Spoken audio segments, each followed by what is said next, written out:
अस्सलाम वालेकुम, hello and welcome to our special transmission for PSL 7। और आज के दिन खेला जाएगा एक मैच जो है पेशावर ज़ल्मी और लाहौर कलंदर के दरमियान। कल होने वाले मैच में बड़ा ही ज़बरदस्त मुकाबला रहा। इनफैक्ट अगर ये कहा जाए कि ये अब तक की PSL का सबसे इंटरटेनिंग मैच था तो ये गलत नहीं होगा।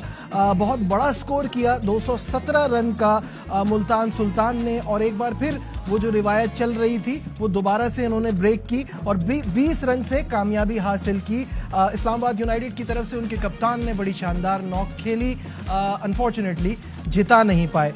तो विदाउट फर्दर एड्यू मेरे साथ मौजूद हैं आर एक्सपर्ट यूनुस खान और तनवीर अहमद। अस्सलाम वालेकुम, welcome to the show. Younis भाई, इससे पहले कि हम मैच के हवाले से बात करें, कल के मैच और आज के मैच पे, आज एक बड़ी खबर है उस पर पहले बात कर लेते हैं। कोयटा ग्लैडिएटर्स के कप्तान सरफराज अहमद का सलमान बट के वीलॉग पर रद्द अमल। पाकिस्तान को ऑन ड्यूटी बेचने वाला फिक्सर जब नियत पर भाषण दे तो अल्लाह ही हाफिज है, ये कहना था सरफराज अहमद का। सलमान बट ने सरफराज अहमद की कप्तानी और कारकर्दगी पर तनकीद की थी और उन्होंने कहा था कि वो दूसरों को तो मशवरा देते हैं बट खुद अपनी परफॉर्मेंस पर इतना जोर नहीं दे रहे और खिलाड़ियों से मशवरा नहीं करते बल्कि उनको अपना फैसला सुनाते हैं। तो उनको दूसरों के बारे में छोड़कर अपनी परफॉर्मेंस पर फोकस करना चाहिए, ऐसा कहना था सलमान बट का। जिसके बाद सरफराज अहमद का जो रिएक्शन आया है वो आपके सामने है। ये ट्वीट करके उन्होंने ये रिएक्शन अपना शो किया है। तो यूनुस भाई, आपसे शुरू करते हैं। ऑब्वियसली ये सिचुएशन कुछ ऐसी है कि सलमान बट कभी भी किसी पे क्रिटिसिज्म करेंगे तो बात उनके पास पे हमेशा जाएगी, बट ये बातें देखकर आप क्या फील कर रहे हैं? मेरे ख्याल से बात ना ही करें तो अच्छा, क्योंकि बहुत से एक्सपोज हो जाएंगे लोग तो इस पर बात ना करें तो अच्छा। लेकिन प्लेयर्स के पॉइंट ऑफ व्यू से बहुत इंपॉर्टेंट है कि अगर मैं एक टीम को लीड कर रहा हूँ या चले मैं लीड नहीं भी कर रहा हूँ, मैं एक प्लेयर हूँ, मैं करंट प्लेयर हूँ, मैं पाकिस्तान टीम का हिस्सा हूँ, मैं एक ऐसी फ्रेंचाइज का हिस्सा हूँ, कैप्टन हूँ जो कि जिसके बहुत फैन फॉलोइंग्स हैं, तो हमें ऐसे रिएक्शन नहीं देने। अब हम यहाँ बैठ के कुछ भी बात कर सकते हैं। मैं सलमान बट की बात नहीं करता, मैं यूनुस खान की बात करता हूँ, मैं आप नजीब की बात करता हूँ, मैं तनवीर अहमद की बात करता हूँ। हमने देखिए यहाँ पे बैठ के हमने बातें करनी है और हमने बाज़ुकात हो सकता है कि हमारे जो पॉइंट्स हैं, जो हमारी बातें हैं, जो हमारी प्रेडिक्शंस हैं, वो सही भी हो सकती हैं, गलत भी हो सकती हैं। तो उसको रिएक्शन ऐसा नहीं होना चाहिए। अगर मैं एक प्लेयर हूँ तो मुझे अपनी परफॉर्मेंस दिखानी है, मुझे ऑन फील्ड अपनी परफॉर्मेंस। अगर हम एक पर्सन की बात करते हैं, मोहम्मद रिजवान की, बिल्कुल सही, हम उनकी सबसे पहले उसकी परफॉर्मेंस है उनकी, उसके बाद हम उनके जोक्स भी दिखा रहे होते हैं, उनके कुछ ऐसे एक्ट भी दिखा रहे होते हैं, लाइटर मूड में चौके लग रहे, छक्के लग रहे, फ्रस्ट्रेशन भी उनकी नजर आ रही होती है। लेकिन वो फिर प्लस पॉइंट बनता जा रहा होता है जब आपकी परफॉर्मेंसेज हो रही होती है, आपकी टीम की परफॉर्मेंसेज हो रही है। तो मैं खातिर देखिए सरफराज अहमद को रिएक्शन ऐसा नहीं देना चाहिए। उसकी वजह है कि देखिए मैं हूँ कैप्टन, मैं एक फ्रेंचाइज का कैप्टन हूँ, मैं करंट क्यों, तो मुझे सोशल मीडिया का, ठीक है मैं ये नहीं कहता हूँ कि आप सोशल मीडिया पे ना जाएं, उसको फॉलो नहीं करें, इस दौर में मुश्किल है। अगर मैं पहले के दौर में चला जाऊँ तो एक जो हम बात करते हैं उसमें आसानी एक ये भी थी कि उसमें इतनी सोशल मीडिया नहीं होती थी, आपके पास मोबाइल्स कम होते थे, आपके पास आपके अकाउंट्स नहीं होते थे, तो आपके पास इतना प्रेशर नहीं होता, आपके पास इतनी इन्फॉर्मेशन नहीं होती थी। इन्फॉर्मेशन किसकी होती थी? बैटिंग, बॉलिंग, फील्डिंग और कैप्टनसी की। तो मेरे ख्याल से इसको इतना लाइटर मूड में लें और इस कम बैक करें। एक अच्छी बात यह है कि कोयटा ग्लैडिएटर्स ने एक बहुत अच्छा मैच जीता हुआ है और जो लास्ट मैच वो हारे हैं वो भी ऑलमोस्ट जीते हुए। अगर थोड़ा सा उनकी तरफ वो जेम्स फॉकनर रन आउट नहीं होते तो मेरे ख्याल से सोहेल तनवीर अगर दोनों वो 6 बॉलें खेलते आखिरी की तो 2 बॉलें पहले खत्म हो जाना था, क्योंकि 6 बॉलों पे 8 रन करना। तो ये सब कह रहे हैं, मैं तो कह रहा हूँ टिम डेविड ऐसा कैच ना पकड़ता, ऐसा तो वो भी। तो मेरे ख्याल से देखिए सरफराज अहमद को हमारे स्टार हैं, हमारे बहुत ज़्यादा फैन फॉलोइंग है और सरफराज अहमद को एक बात समझनी है कि जिस वक्त उनको कैप्टनसी मिली पाकिस्तान टीम की या कोयटा ग्लैडिएटर्स की, वो ही was too young for that. Quetta gladiator के मेरे ख्याल से सरफराज अहमद वो कैप्टन्स में से हैं जो कि शुरू से ही इस टीम के कैप्टन हैं। जी बिल्कुल ऐसा ही। और ये 7वां सीजन है, तो आप लगाएं कुछ 50, 60, 70 मैचेस कप्तानी करने वाले हो गए होंगे। तो मेरे ख्याल से देखिए सरफराज अहमद को इसको मूव फॉरवर्ड करना है। सलमान बट हो गए, यूनुस खान हो गए, जो भी आपके लिए बात करते हैं, उन सब प्लेयर्स के लिए जो करंट खेल रहे हैं, सोशल मीडिया से थोड़ा सा दूर रहें, क्योंकि ठीक है इन्फॉर्मेशन तो आपके पास आ रही है कि कौन क्या कह रहा है, लेकिन आप पे प्रेशर भी बिल्ड हो रहा है। अपनी परफॉर्मेंस पे फोकस करें, टीम को जिताएं और मूव फॉरवर्ड करें, और इन चीज़ों से दूर रहें, तो इसमें प्लेयर्स की बहुत बेटरमेंट है। तनवीर क्या कहेंगे, टीम से जब से बाहर हुए सरफराज मुझे ज़्यादा एजिटेटेड नज़र आ रहे हैं, फ़ौरन रिएक्ट करते हैं, कोई भी कोई बात कर देता है तो उनका रिएक्शन फ़ौरन आ जाता है। थोड़ा इस पर उनको काम रहना है, फोकस अपने गेम पे रखना है, वापसी की तैयारी करनी है। मेरी बातें बर्दाश्त होंगी किसी को, मुझे नहीं पता। हम तो कर रहे हैं, देखते हैं। मुझे नहीं पता किसी को बर्दाश्त होती है नहीं होती। सबसे पहली बात यह है कि जिस इंसिडेंट की ये बात कर रहे हैं उस टाइम मैं था वहाँ पे जब ये सब चीज़ें हुई थी। तो मुझसे ज़्यादा तो सलमान बट के बारे में या आमिर के बारे में या आसिफ के बारे में तो कोई ऐसी बात नहीं, कोई बात नहीं कर सकता। मैं तो सबसे पहले बोलूँगा कि यार ये दोनों तो मुल्क बेचा है, मैं तो सबसे पहले ये बात करूँगा। देखिए जो हुआ इनके साथ, इन्होंने अपनी गलती मानी, पाकिस्तान का नाम बदनाम हो, कुछ भी हुआ, उसके बाद क्या उन्होंने फील्ड में वापस नहीं आना? नहीं क्रिकेट खेल सकते थे। कुछ प्लेयर्स खेल रहे हैं, कुछ नहीं खेल पा रहे। सलमान बट नहीं खेल रहा, आसिफ नहीं खेल रहा, आमिर आ गया, तो क्या अब सारी जिंदगी इनको यही कुछ ही बोलते रहेंगे?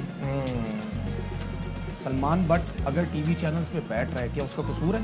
उसको क्रिकेट नहीं मिल रही ना, उसको छोड़ दिया, वो टीवी चैनल्स पे आ गया, अब वो टीवी चैनल्स पे बैठ के वो ये बातें कर रहा है, वो गेम का तबसरा कर रहा है ना। आप वो सरफराज के बारे में कह रहा है, मैं 85 दफा सरफराज के बारे में कह रहा हूं, मैं आज भी कह रहा हूं, 85 दफा बोलूंगा, आपका एटीट्यूड ठीक नहीं है, प्लेयर्स के साथ भी, ऑन ग्राउंड भी, और आप जिस तरीके से अपने आप को शो करते हैं, डगआउट में भी आपका एटीट्यूड का बुरा रिएक्शन आएगा, जब आप ग्राउंड में होते हैं वो भी बुरा रिएक्शन आएगा। चले जी, आपने तो ये कह दिया, मैं सलमान बट की साइड नहीं ले रहा, बिल्कुल मैं समझ रहा हूँ, चीज पे आपने जवाब दिया है। अब आप लोग सारी जिंदगी, अब देखें जो इंसिडेंट हुआ था, मैं तो आराम से बैठ के कह सकता हूँ, सलमान बट क्या कर रहे हो तुम टीवी पे, आमिर तुम क्या कर रहे हो, आसिफ तुम क्या कर रहे हो, खामोशी से बैठो तुम लोगों का काम नहीं है, तुम लोगों ने पाकिस्तान का नाम बदनाम किया। नहीं, उन्होंने जो करना था कर दिया, उन्होंने क्रिकेट खेलनी है, टीवी पे बैठना है, वो बात करेंगे, वो खेलेंगे।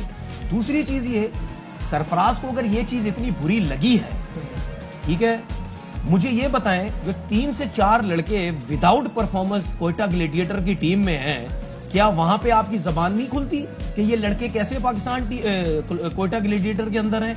किस बेस पे उमर अकमल कोयटा ग्लेडिएटर के अंदर है? किस बेस पे आजम खान खेला है 2-3 साल कोयटा ग्लेडिएटर के अंदर?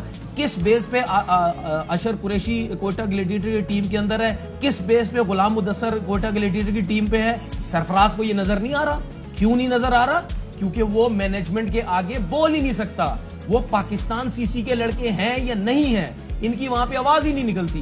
बात यह है कि सारे काम करने से पहले आप लोग अपने गिरबान में भी झांकें। अगर कल कला सलमान बट ये कह देता है टीवी पे आके कि तुम अपनी टीम के अंदर तो देखो, तुम्हारी टीम के अंदर 6 प्लेयर ऐसे हैं जिनकी परफॉर्मेंस ही नहीं है, वो किस बेस पे कोयटा ग्लेडिएटर की टीम के अंदर हैं, तो आप क्या बात करेंगे? भाई बात ये है, ये बचकाना काम करने छोड़े, ये बच्चों वाले काम है। बिल्कुल भाई, आप तो फिक्सर थे, आपने क्या बोल दिया भाई, आप अपना काम करें, आप और रिएक्शन देने की जरूरत नहीं है किसी चीज की। बात ये है कि जरूरत क्या है, क्या जरूरत है इस डिबेट में पढ़ने की जरूरत क्या है? आप अच्छा, अगर आप जीत रहे होते, अच्छा एक मिनट, सब कुछ छोड़ो, 1 मिनट।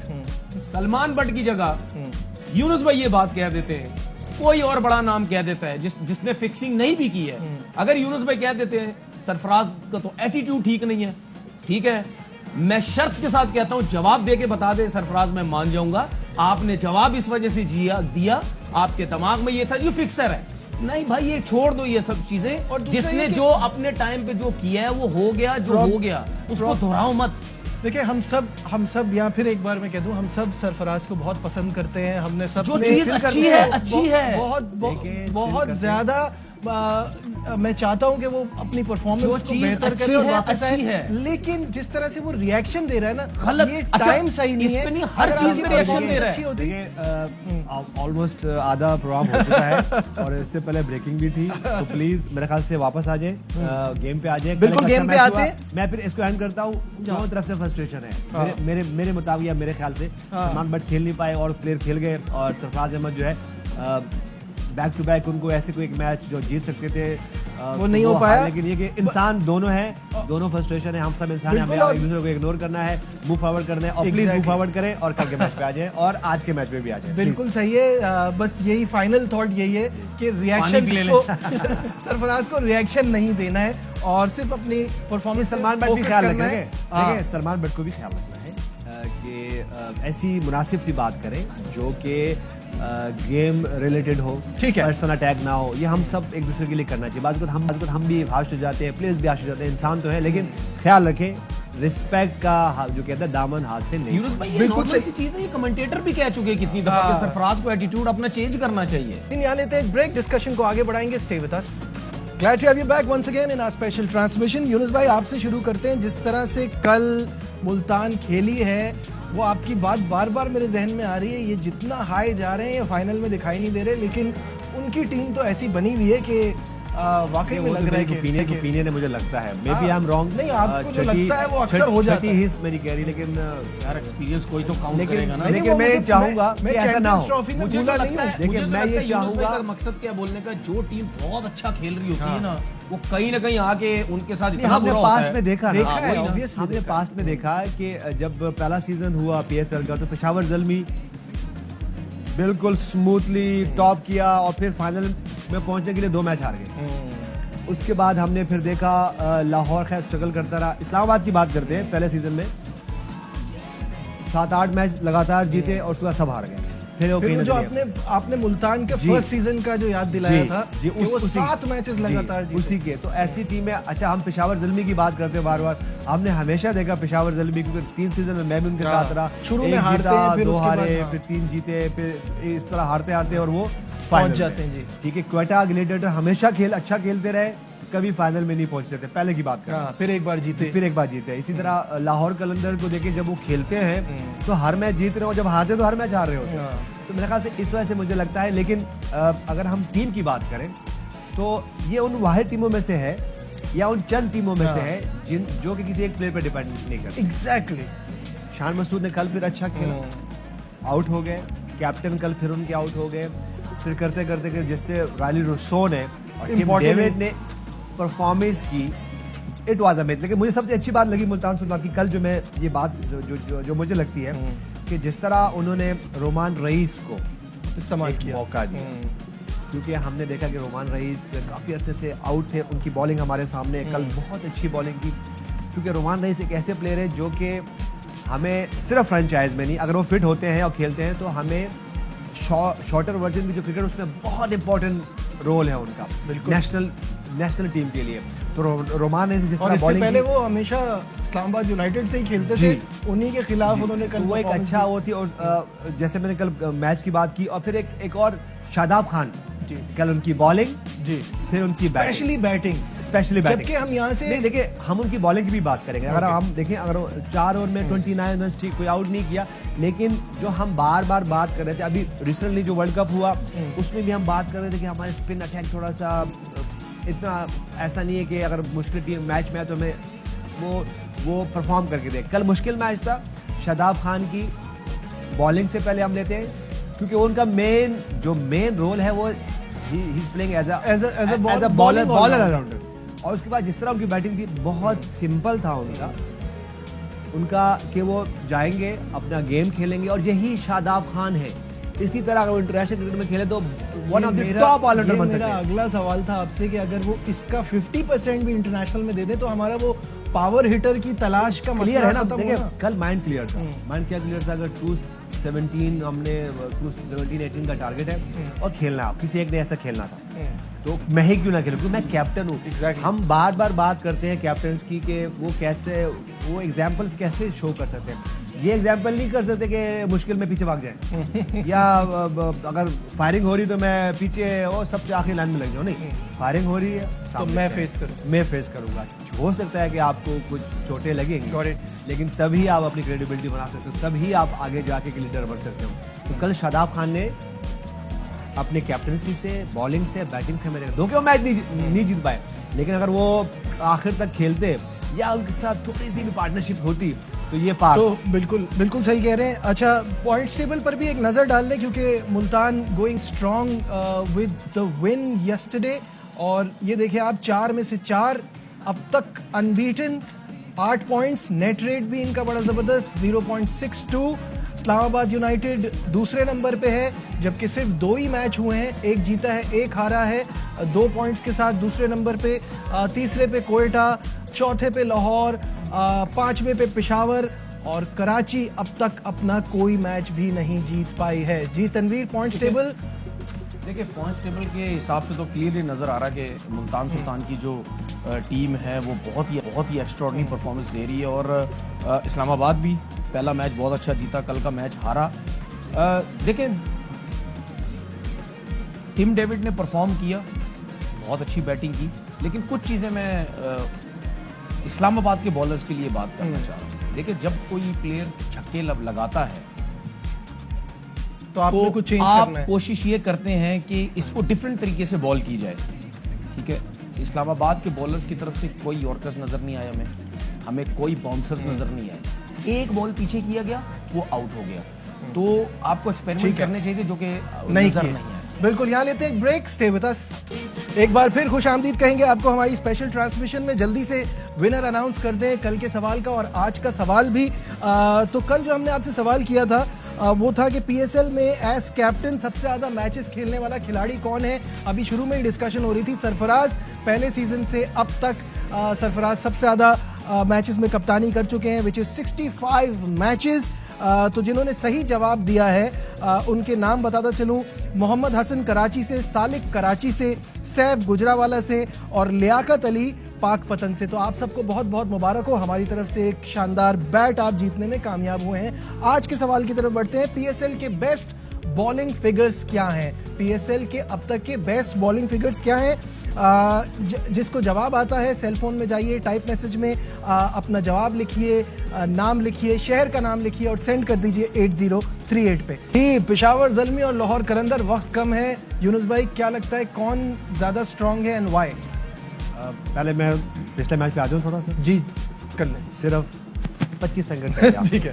देखिए, कल के मैच की बात करें तो 7.16, 8.26 और 10.86, 85 ये वो जो हम एक बनाते हैं कि पावर प्ले में कितना होना चाहिए, अगले 9 ओवर में कितने होने चाहिए और आखिरी 5 होने चाहिए। बिल्कुल एग्जैक्टली वही था। अगर हम इस्लामाबाद की बात करें तो वो भी एग्जैक्टली ऐसा ही था। क्या हुई पार्टनरशिप नहीं थी। उसके बाद में यूनुस भाई, आपका साउंड का थोड़ा सा कोई इशू हो रहा है। तनवीर, जब तक आप बताइए क्या सोच रहे हैं इस मैच पे? देखिए, मैं सपोर्ट करूंगा लाहौर कलंदर को, क्योंकि मुझे कहीं ना कहीं लग रहा है कि एनर्जी लेवल जो लाहौर कलंदर का मुझे अच्छा लग रहा है। और वहाँ पिछला मैच खेले हैं और ऑन पेपर बुरी टीम नहीं है दोनों की, लेकिन मैं लाहौर कलंदर के साथ जाऊंगा। लाहौर कलंदर, मुझे उसकी स्पिन बॉलिंग का बहुत ज्यादा इनको एक चीज इनको देखनी लाहौर कलंदर को कि यूटिलाइज करें मोहम्मद हफीज को, क्योंकि कराची किंग्स के खिलाफ जो शर्जील ने जब बैटिंग की थी तो उस टाइम जब हफीज ने आउट किया था तो उनको यूज नहीं किया गया था। स्पेशली इस चीज को देखें, अगर लेफ्ट हैंडेड प्लेयर कोई आता है तो सर्किल में हफीज को लेके आए। अगर हफीज बॉलिंग कर रहा है तो इसका मतलब ये कि उनके एक्शन का कोई प्रॉब्लम नहीं है, वो बॉलिंग कर सकते हैं। ठीक है। तो आपके पास 3 स्पिनर आ जाते हैं, समित पटेल भी आ जाता है, राशिद खान भी आ जाता है। क्या पता आज राशिद खान वो परफॉर्मेंस नजर नहीं आ रही, वो विकेट्स नजर नहीं आ रही जिस तरह वो ले रहे हैं, लेकिन हो सकता है आज के मैच में राशिद खान अच्छा परफॉर्म कर जाए। बॉलिंग की बात करते हैं, हारिस रऊफ को अगर हम पाकिस्तान टीम में भी देखें या लाहौर कलंदर से भी देखें, लास्ट ओवर्स में आके काफी रन्स वो दे जाते हैं। ये इनको कंट्रोल करने की जरूरत है। और एक चीज मैं बॉलिंग के बारे में जरूर बताना चाहता हूँ। देखिए, T20 की क्रिकेट है, सब कुछ है, शॉट्स है, सब कुछ है, लेकिन यॉर्कर जो है वो बहुत बड़ा हथियार है बॉलर्स का, जिसका पेस 90 माइल्स पे जा रहा है। उसको यॉर्कर्स लास्ट ओवर में कंसिस्टेंट बेसिस पे अगर वो करेंगे उनको वो बहुत ज्यादा इफेक्टिव। यूनुस भाई, आपका माइक भी सही हो गया है और यूनुस भाई ने लाहौर कलंदर लिखा है आज के मैच के लिए। जी मेरा माइक तो लाहौर कलंदर आपको लग रहा है कि वो आज के मैच में कामयाब होंगे?